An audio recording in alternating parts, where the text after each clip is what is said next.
বাংলাদেশে জাতীয় সংবাদ মাধ্যমসমূহে প্রকাশিত সংবাদসমূহের উল্লেখযোগ্য অংশ নিয়ে সম্পাদিত অ্যানালগ নিউজরুমে স্বাগতম। সম্মানিত দর্শক শ্রোতা, আজ ৩রা মে ২০১০ সোমবার। দেশের আইনশৃঙ্খলা পরিস্থিতি ও সার্বিক নিরাপত্তা কোথায় গিয়ে ঠেকেছে তা এই ছবিটি দেখে কিছুটা হলেও উপলব্ধি করা যায়। রাজশাহীর গোদাগাড়ীতে পোশাকধারী একজন দায়িত্ব পালনরত বিডিআর কর্মকর্তাকে মাদক ব্যবসায়ী আওয়ামী যুবলীগ ক্যাডাররা মারপিট করার ছবি ও সংবাদ ছেপেছে প্রথম আলো, আমার দেশ ও নয়া দিগন্ত। ক্ষমতাসীন দলের সন্ত্রাসীদের বেপরোয়া তাণ্ডব থেকে রক্ষা মিলছে না সরকারের প্রভাবশালী মন্ত্রীদেরও। একক আধিপত্য বিস্তারকে উপলক্ষ করে নোয়াখালীর সোনাইমুড়িতে যুবলীগ ও ছাত্রলীগ ক্যাডারদের হামলায় মহিলা ও শিশু বিষয়ক প্রতিমন্ত্রীর একটি অনুষ্ঠান পণ্ড হয়ে যাওয়ার খবর ছেপেছে যুগান্তর, জায়জায়দিন, প্রথম আলো, আমার দেশ, মানবজমিন ও কালের কণ্ঠ।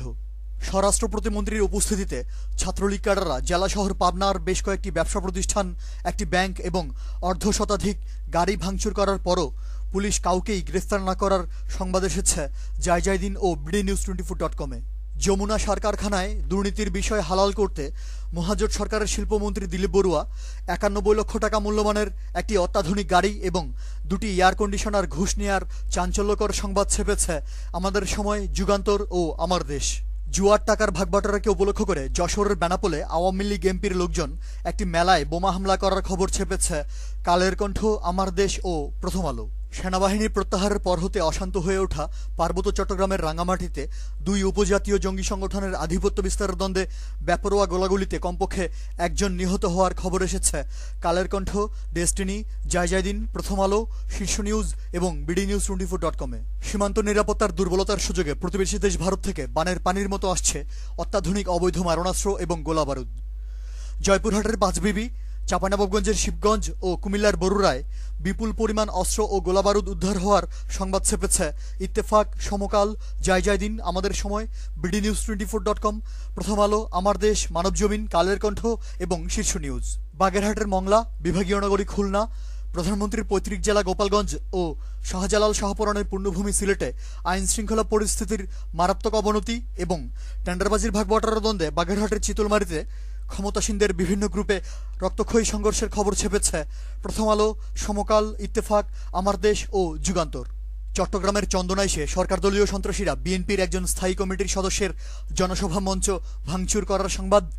একই জেলার রাঙ্গুনিয়ায় ক্ষমতাসীন ক্যাডাররা থানার ভেতরেই ৫ জন বিএনপি নেতাকর্মীকে আহত করার খবর এবং বাগেরহাটের শরণখোলায় আওয়ামী যুবলীগ ক্যাডাররা একজন মহিলা ভাইস চেয়ারম্যানকে লাঞ্ছিত করার সংবাদ এসেছে শীর্ষ নিউজ, নয়া দিগন্ত, bdnews24.com, কালের কণ্ঠ এবং সমকালে। ব্রাহ্মণবাড়িয়ার নাসিরনগরে শিক্ষা কর্মকর্তাকে ছাত্রলীগ ক্যাডাররা মারধর করার খবর। জগন্নাথ বিশ্ববিদ্যালয়ে আওয়ামী ছাত্রলীগ নেতাদের ৬০ লক্ষ টাকা ভর্তি বাণিজ্যের সংবাদ।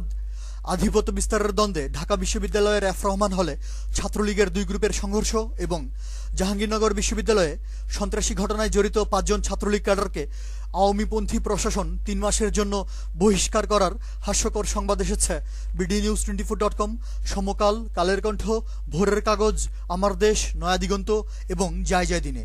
bdnews24.com, সমকাল, ইত্তেফাক, যুগান্তর এবং প্রথম আলোতে আপডেট হয়েছে চট্টগ্রাম বিশ্ববিদ্যালয়ের ছাত্রলীগ ক্যাডাররা আবারও ৬টি পরিবহন যান ভাঙচুর করে ৩ জনকে আহত করার পাশাপাশি শাটল ট্রেন আটকে রেখে সাধারণ ছাত্রছাত্রীদেরকে ক্যাম্পাসে যেতে বাধা দেওয়ার খবর।